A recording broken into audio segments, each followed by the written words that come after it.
bastante difícil a veces evaluar la realidad política colombiana sin entrar en el tema ideológico e inclusive en el tema personal y sentimental que uno puede tener con respecto a los actores.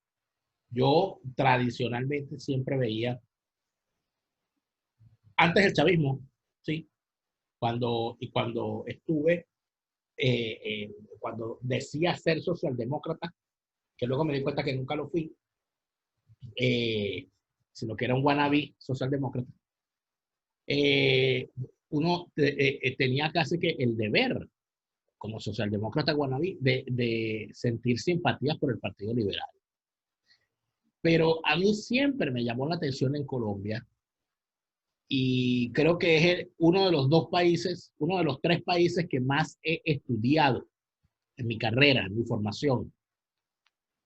De los países que más he tenido que estudiar, obviamente, han sido España, Colombia y Cuba, por, por, por, porque es a lo que me he dedicado académicamente.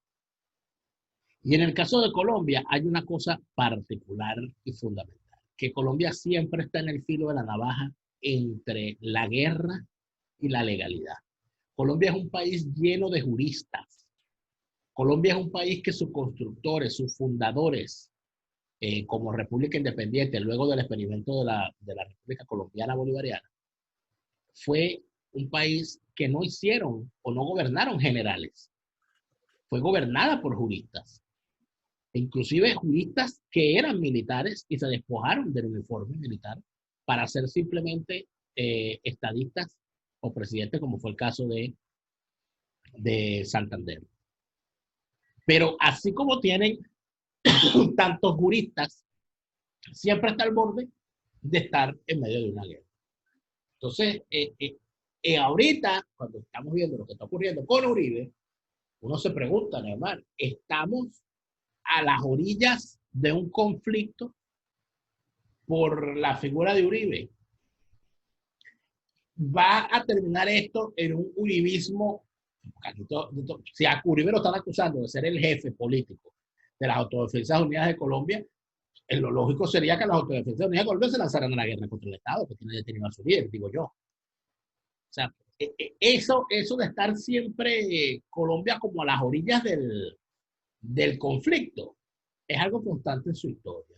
¿Tú lo ves así o no te cae en la lucha con eso? Sí, de hecho, me parece que la mejor expresión es Colombia al filo de la navaja, Daniel. ¿Y por qué? Porque Colombia incluso tiene la particularidad en los últimos 10 años de haber estado a esto, al menos desde el punto de vista electoral. No sé, desde el punto de vista institucional, cultural, que creo que no. Institucional, cultural, aunque ahora con las instituciones y este tribunal que le ordena arresto domiciliario a Uribe, comienzo a tener dudas, ¿no? Pero desde el punto de vista electoral, Colombia ha estado a esto de caer como cayó, América del Sur casi completa, en la mano de gobiernos chavistas o protochavistas. Y se ha salvado. Y se ha salvado por una larga cadena de causas, o sea, por una larga cadena de variables, pero la fundamental es porque existe algo allí que se llama el uribismo. Eso es lo que ha salvado a Colombia en los últimos 20 años de no haber caído.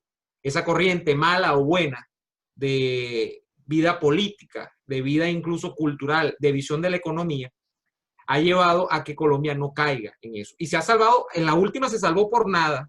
Petro ha estado amenazando.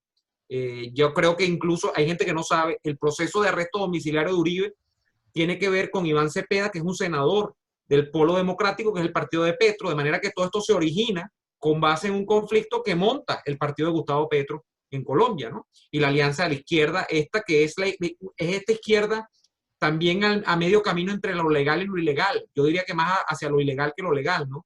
Que esta izquierda y que pacificada en la última hora, que tiene que ver con guerrilleros que ahora son parlamentarios y tienen fueros parlamentarios y tienen financiamiento parlamentario, partidista y todo lo demás.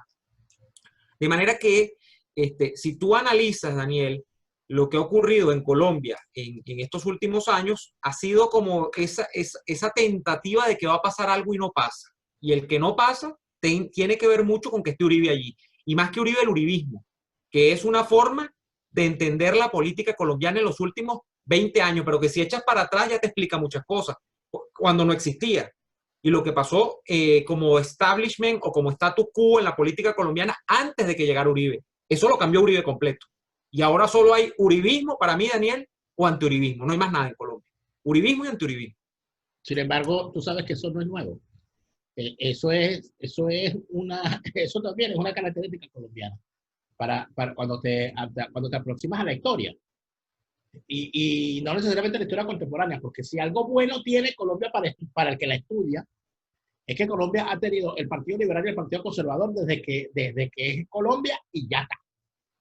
Pero eso mismo te permite ir como desgranando que no es el mismo Partido Liberal de Santander, el Partido Liberal de César Gaviria. No es el mismo Partido Conservador de los bolivarianos, bogotanos y cundiboyacenses de 1830 al Partido Conservador actual, que prácticamente está hasta desaparecido. Esos partidos, por cierto, algo bien parecido a lo que ocurre en los Estados Unidos, de las tendencias, de las familias. En el caso de Colombia, lo de las familias es real. O sea, los santos son liberales y los otros, no sé qué cosas, son conservadores. Y estos son de aquí, que son de allá y eso no cambia. Ocurre que en distintos momentos ha habido estos fenómenos. Gente que dentro del Partido Conservador o dentro del Partido Liberal, su liderazgo, su presencia, se convierte en un factor interno dentro de su partido que supera al propio partido y se convierte en tendencia nacional. Puedo darte dos ejemplos. En el Partido Liberal ocurrió con Gaitán. Gaitán se convierte en una figura que trascendía al Partido Liberal, que rompía con una cantidad de preceptos de la política que hasta ese momento estaban sobreentendidos como normas no escritas. Y además de eso, se colocaba en, en el discurso que se hizo tradicional en ese momento, en las fuerzas emergentes de la ya posguerra. O sea, Gaitán se coloca en una posición que podríamos llamar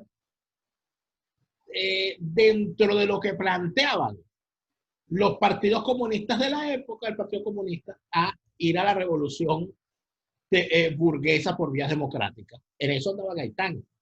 A Gaitán, ya cuando a Gaitán lo matan, ya el gaitanismo existía. Es más, existieron las guerrillas gaitanistas, para que tengas una idea. Ese fenómeno se empezó a ver en varios momentos distintos en Colombia.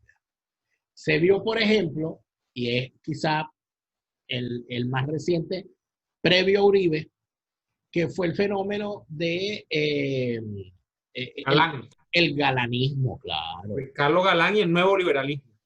El nuevo liberalismo, que estaba planteando Luis Carlos Galán. Luis Carlos Galán estaba planteando que había que dar un salto adelante en medio del terror nacional por el avance del narcotráfico que se estaba apoderando inclusive de las instituciones, inclusive de los partidos políticos. Y él plantea el nuevo liberalismo, que no era otra cosa que una posición socialdemócrata.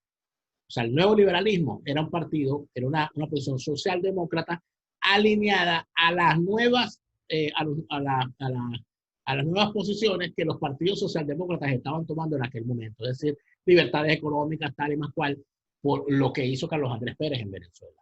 Eso era el nuevo liberalismo.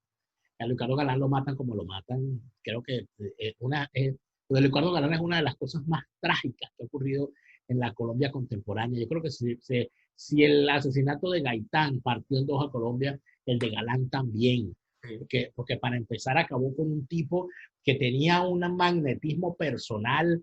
Y además creo que era un tema de renovación, Daniel. Claro, claro, era el político. Porque ya el Partido Liberal acusaba desgaste a finales de los 80 y él o en los 80, mejor dicho, y él era una nueva esperanza, ¿no? Él era, claro, él era el político joven que venía a renovar todas esas cosas. Y eso fue muy triste y fue una cosa bien. Yo todavía no, me siento casi que una simpatía natural. Y yo sé que no es sana, ¿no? Por sus hijos que están metidos en la política. Sí. porque los hijos estaban niños y fue uno de sus hijos el que le pidió en el velorio de Gaitán. No sé si tú has visto, eso está en YouTube.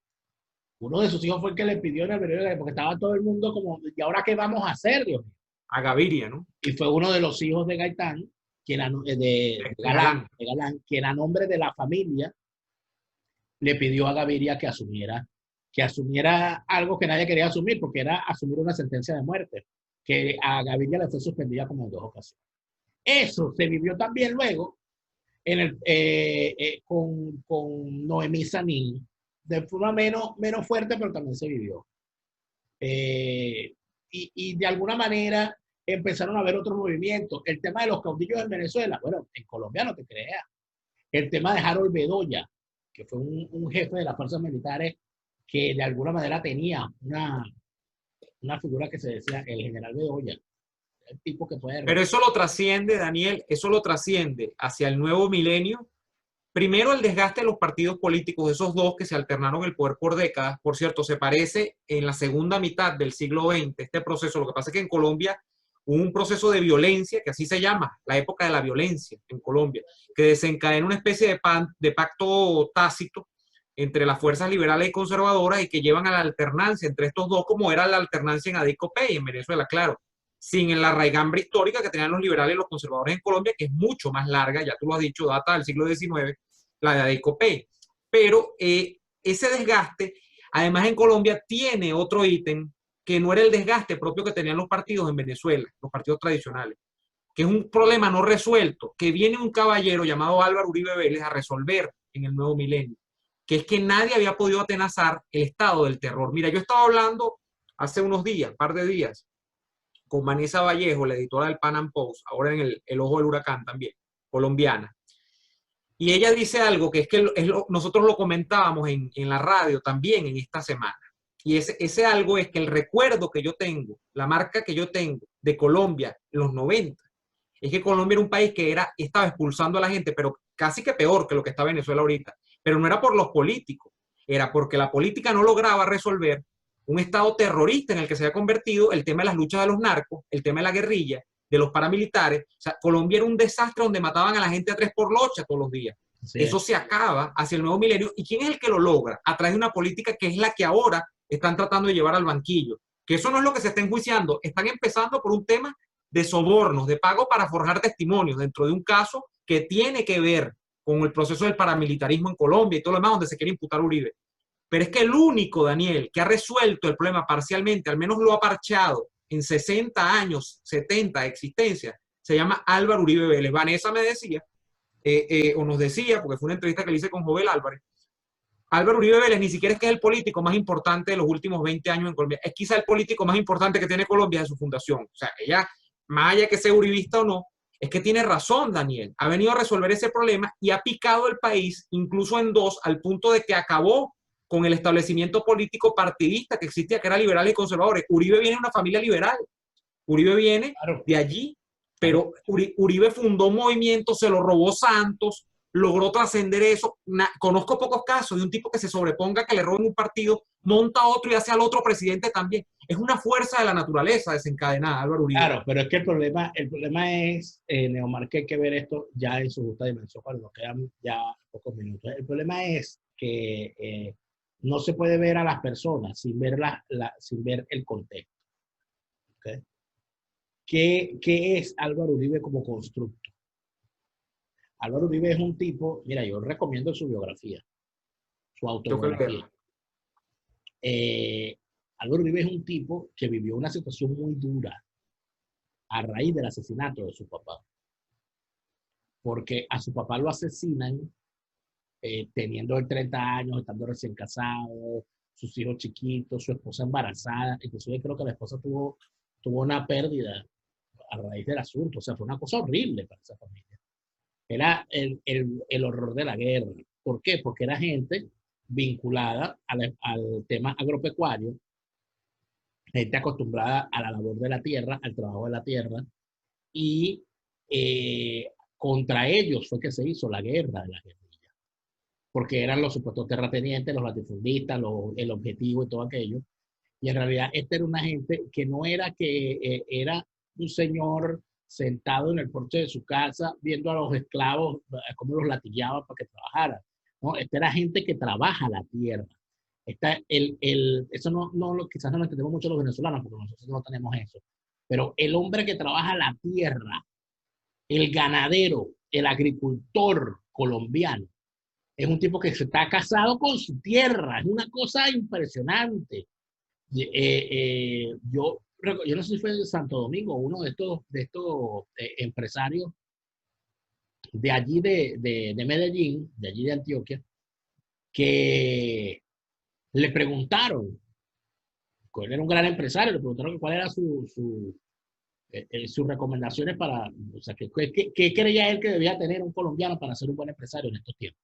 Entonces el tipo daba una recomendación, dice, bueno, debería ser una persona que esté al tanto de lo que es Colombia y la forma de producción, tal, una persona que además de eso entienda la proyección internacional que tiene Colombia, y oye, entonces yo te diría que tiene que ser una persona antioqueña. O sea, esa es la vinculación que tienen esos tipos con su tierra. Y eso era la familia Uribe. Y en medio de eso, intentan secuestrar al papá de Uribe y el señor no se deja secuestrar y lo matan. Y no solamente eso, sino que después, años después, asaltaron la casa familiar que había en esa tierra y el ELN mató al que todavía y le perdió candela a todo eso. Y además de eso, porque qué desgracia tras desgracia, el gran capataz de ellos de toda la vida, que era un señor que también vivía, él les dijo que él se quedaba ahí, viviendo y que él arreglaba un ratito y él se quedaba ahí a cuidar de la tierra. Y al señor después fue el ELN y lo mató. Entonces, estamos hablando de eso, estamos hablando de una gente que su cabeza tenía precio. Estamos hablando de una gente que no ha podido vivir en ningún momento de su vida sin escolta. Estamos hablando de una gente que no ha podido tener un carro que no sea blindado. Estamos hablando de gente que tuvo que mandar a sus hijos a estudiar afuera para que no se los mataran. Estamos hablando de gente que tenían que tener un ejército personal para poder andar por las calles, porque si no, no podían. En medio de todo eso, nosotros no entendemos lo que significa que una persona haya logrado parar la guerra, pacificar las calles. Que haya tenido, Daniel, y que haya tenido que utilizar a veces métodos extrajudiciales, porque yo no digo que eso sea falso, para parar a eso. ¿Y cuál es el gran problema? Que el correlato de la guerrilla en Colombia es el paramilitarismo. Y el paramilitarismo, que trató de ser una solución en su momento, luego se convirtió en un tormento y ha tratado de ser atenazado luego. Pero es que el problema es que cuando la violencia se desencadena y se mete en los poros y en los huesos, como está metida en la sociedad colombiana desde hace décadas, cuesta un mundo pararla. Quien más ha podido pararla a través de métodos legales, voluntad política, concierto con los partidos e incluso rehaciendo el sistema político, es Álvaro Uribe, pero también a través de métodos que yo estoy seguro que están reñidos con la ley, que es todo esto que se quiere fabricar. Pero es que eso está metido, tú lo has dicho, en el ADN colombiano. Parece no haber salida en este callejón, pero quien ha tratado, se ha acercado más a esa puerta de salida es Álvaro Uribe Vélez. Y lo que yo lamento, Daniel, lo que a mí me da temor con el caso de Uribe, no es solo por Colombia. Es que yo sé que Colombia es fundamental también dentro de la estrategia de la izquierda, que yo no siento que el caso de Uribe sea solamente un tema de la izquierda continental. No, pero por supuesto. A Colombia se le quiere poner el guante y se quiere que Colombia caiga, y no ha caído. Pero es que además de eso, Colombia tiene unas condiciones distintas a las de Venezuela que han sido las que han permitido que perdure ese conflicto durante tanto tiempo. Y yo, por eso que te digo, hay algo que hay que tener claro. Mira, podrá ser el político más, bueno, como dicen ellos, el putas de Colombia, como dicen ellos, ¿no? Pero discúlpeme, en esa guerra se cometieron desafueros. La guerra para derrotar el terrorismo colombiano no fue una guerra limpia. Estamos hablando de que las técnicas que se vieron en Colombia fueron cosas espantosas, como ha sido toda esta guerra. Estamos hablando de atrocidades, sí, atrocidades. Estamos hablando de ejecuciones extrajudiciales, estamos hablando de tortura, estamos hablando de gente aniquilada, pueblos enteros. Estamos hablando de desplazados enteros de un pueblo. ¿Por qué? Porque hay presencia de la FARC ahí. Ustedes apoyaron a la FARC, fuera de aquí todo el mundo. Eso ocurrió, todas esas atrocidades se vivieron en Colombia. Que hayan sido las respuestas de las autodefensas a lo que venía haciendo la FARC, muy bien, puede entenderse. Pero el asunto es, que yo no creo que Álvaro Uribe logre escaparse, de tener encima el honor y a su vez la mancha de haber derrotado a la guerrilla utilizando los mismos. Estos políticos, él no es el primero, ni va a ser el último, que toma la decisión de utilizar la guerra sucia para eliminar un problema. Y normalmente eso, un político se arriesga y sabe que después de eso no hay mañana. Y así le pasó a Felipe González cuando se crean los GAL para combatir a la ETA. Así le pasó a los dirigentes políticos ingleses cuando utilizaron las peores técnicas posibles contra En el IRA. Venezuela, Daniel, en Venezuela pasó, lo que pasa es que, bueno, Pérez fue un fenómeno también, pero a Pérez se le acusó de exceso durante tanto él con su gestión como de ministro interior, como luego como presidente. Pero se le acusa de excesos y cómo termina Carlos Andrés Pérez. Termina fusilado por un pelotón de gente que lo que eran resentidos. Todos sus enemigos, todos los que acumuló en 40 años. No te salvas de eso, de la cárcel del amor nadie se escapa. Ojo, a Uribe que lo salva, Daniel, lo ha salvado la gente. A Uribe lo ha salvado la gente, porque Uribe se ha prolongado más allá de su personalidad, se ha prolongado en otros hombres, contra todo pronóstico, por encima de los partidos. O sea, el tipo es, realmente, aquí es donde viene, hay gente que dice, tú eres uribista, no, yo no soy porque yo no vivo en Colombia, pero a mí me genera admiración que el tipo haya prolongado eso al generar un sentimiento. No sé por qué, pero debe ser por algo. Daniel, se acabó el episodio. Se acabó el episodio, yo les agradezco a la gente de Vinostrum, porque si Vinostrum no existiera habría que inventarlos. Al Pampa y al Vino Vinostrum por haberme enviado esta maravilla que está acá. Estamos guardando cuando tengamos algo que celebrar. Yo espero que sea el paso del páramo de ciertos personajes. Yo estoy esperando que cruce el páramo. Sigue la luz blanca, por favor, que te están esperando. Cuando eso ocurra, me tomaré este cava catalán Palau Gaso, que es una maravilla. Y por supuesto, nosotros les decimos que se suscriban a nuestro Patreon, que tendrán mayores recompensas. Hemos inventado una recompensa nueva. A los que se suscriben al plan full de nuestras respectivas cuentas en Patreon, podrá tener acceso a la grabación de estos programas, El Fin de Político y la ñapa, en vivo. Ahorita tenemos a ¿cuántas personas conectadas?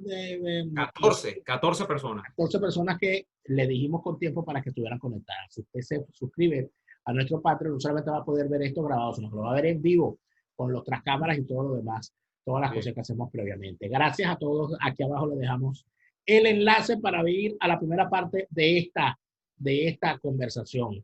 Gracias a todos por habernos acompañado. Hasta la próxima.